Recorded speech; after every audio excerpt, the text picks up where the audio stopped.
అండి, welcome to Naidu గారు వంటిల్లు. ఎగ్ పకోడీ వేసుకుందాం. ఈరోజు ఆయిల్ వీట్ చేసుకుంటున్నాం. ఇందులో వేసి అన్ని చూపిస్తాను, ఒకసారి చూడండి. ఉల్లిపాయ ముక్కలు వేసుకుందామండి. అలాగే కొద్దిగా సాల్ట్ వేసుకుందాం. ఇవి బాగా మ్యాష్ చేసుకోవాలి. ఇలా ఇడిపోవాలన్నమాట. ఉల్లిపాయలు ఇడిపోతే పకోడీ మంచిగా వస్తుంది. ఇలా పలచగా కట్ చేసుకోవాలి. చూడండి ఎలా వచ్చినాయో. ఇలా వేసుకుంటే ఉల్లి పకోడీ, ఇది మనం ఎగ్ పకోడీ బాగుంటుంది. అల్లం వెల్లుల్లి పేస్ట్ వేసుకుందామండి. పచ్చిమిర్చి అన్నీ వేసుకుని ఇలా ఒకసారి శుభ్రం కలుపుకోవాలి. అలాగే నెక్స్ట్ వచ్చేసి కొత్తిమీర వేసుకోవాలి. కరివేపాకు వేసుకోవాలండి. మళ్ళీ ఒకసారి బాగా కలుపుకోవాలి. ఒకసారి ఉప్పు ఎలా ఉందో చూసుకుని శనగపిండి వేసుకుందామండి.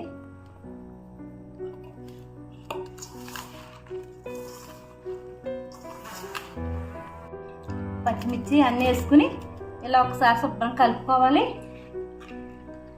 అలాగే నెక్స్ట్ వచ్చేసి కొత్తిమీర వేసుకోవాలి. కరివేపాకు వేసుకోవాలండి. మళ్ళీ ఒకసారి బాగా కలుపుకోవాలి.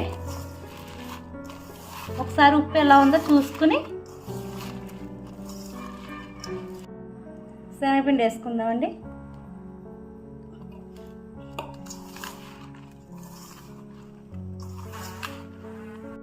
ఉల్లిపాయ తడితోటి ఇలా చేసుకోవాలండి. వాటర్ వేసిన అవసరం లేదు.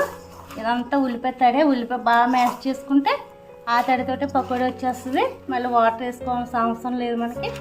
ఇప్పుడు ఎగ్ వేస్తున్నాం చూడండి.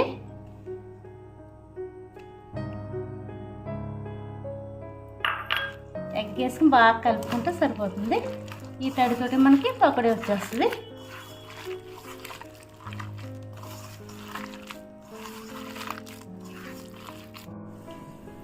ముందు చెక్ చేసుకోవాలి ఆయిల్ కాగిందో లేదో. ఇప్పుడు ఆయిల్ కాగిపోయింది.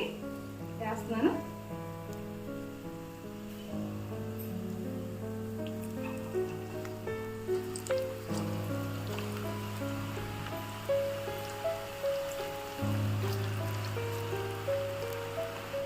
చూడండి ఎలా వస్తున్నాయో.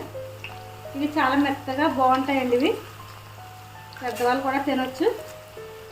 చూస్తున్నాను. సబ్స్క్రైబ్ చేయండి, లైక్ చేయండి, షేర్ చేయండి. మీరు లైక్ చేస్తారు, మందికి వెళ్తుంది కదా. లైక్ చేయండి. మరి చూడండి ఎలా వేస్తున్నాయో. అవి శనగపిండి తక్కువ వేసుకోవాలండి. తక్కువ వేసుకుని ఉల్లిపాయలు ఎక్కువ వేసుకుని ఇవి వేసుకుంటే మెత్తగా చాలా టేస్ట్ ఉంటాయి. ఇవి ఒకసారి మీరు కూడా ట్రై చేసి ఎలా ఉందో మాకు కామెంట్ చేయండి. చూడండి ఎలా వస్తున్నాయో. మెత్తగా బాగుంటాయి. ఇవి తీసేస్తున్నాను. ఏగిపోయినాయి.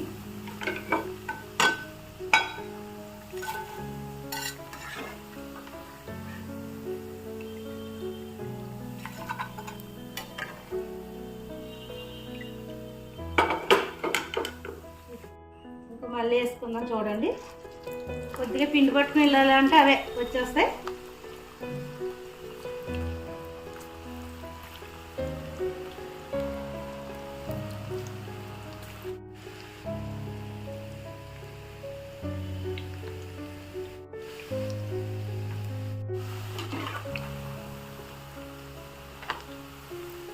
ఇలా పెద్దగా వేసుకుని ఎలా వేసుకున్నా బాగుంటాయండి. ఇవన్నీ పచ్చిమిర్చి కూడా ఎక్కువ వేసుకోవాలి. అల్లం పేస్ట్ వేసుకోవాలి. ఇవన్నీ కరివేపాకు, కొత్తిమీర. వర్షాకాలం కాదండి ఇవి. వర్షాకాలం వేసుకుంటే వర్షానికి దీని టేస్ట్కి చాలా బాగుంటుంది. చూడండి ఎన్ని వచ్చినాయో. ఇవైనా గెస్ట్లు వచ్చినప్పుడు కూడా చాలా బాగుంటాయి వేస్తే వాళ్ళకి. ఇది తక్కువ ఇంగ్రీడియంట్స్ తోటి ఎక్కువ వస్తాయి. ఇవన్నీ తక్కువ ఉల్లిపాయలు కోసాను. అలాగే హెగ్స్ కూడా 2 హెగ్స్ వేసాను, అంతే అండి. చూడండి ఎన్ని వచ్చినాయో. ఇవన్నీ గెస్ట్ వచ్చినప్పుడు కూడా మంచిగా పెట్టినా కూడా చాలా బాగుంటాయి. ఇలా ట్రై చేయండి. అలాగే అందరికీ షేర్ చేయండి. అలాగే లైక్ చేయండి, సబ్స్క్రైబ్ చేయండి. బాయ్ అండి.